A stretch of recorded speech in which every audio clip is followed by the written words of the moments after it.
இது என்னோட Sunday special dish. மீன் பொளிச்சது. So, இதுக்கு ஒரு பாறை மீன் வாங்கினேன். வாங்கிட்டு நல்லா க்ளீன் பண்ணிட்டு, ஒரு பக்கம் சாதத்துக்கு தண்ணி வச்சிடலாம். அடுத்து தேவையான பொருட்கள் எடுத்துக்கலாம். இதுக்கு ஒரு தக்காளி, ஒரு வெங்காயம், கொஞ்சம் இஞ்சி, அப்புறம் பூண்டு எல்லாத்தையும் நறுக்கிட்டேன்.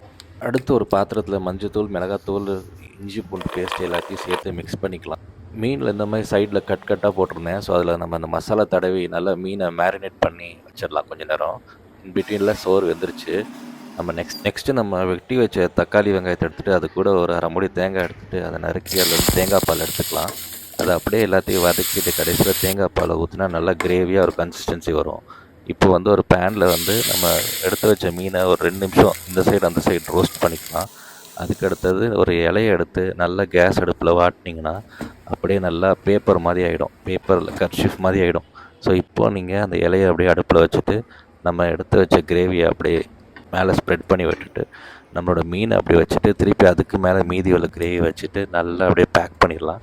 ஸோ பேக் பண்ணதை அப்படியே நம்ம வந்து ஒரு 10 மினிட்ஸு இந்த மாதிரி மூடி போட்டு ஸ்டீம் பண்ணோன்னா நம்மளோட ஐட்டம் ரெடி.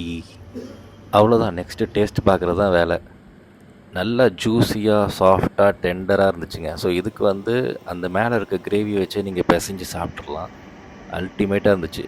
உப்பு, காரம், புளிப்பு இது எல்லாமே உங்களுக்கு ஏற்ற மாதிரி மாற்றிக்கோங்க. மொத்தத்தில் ஒரு அடிப்பொலியான ரெசிபி ரெடிங்க. செம்ம.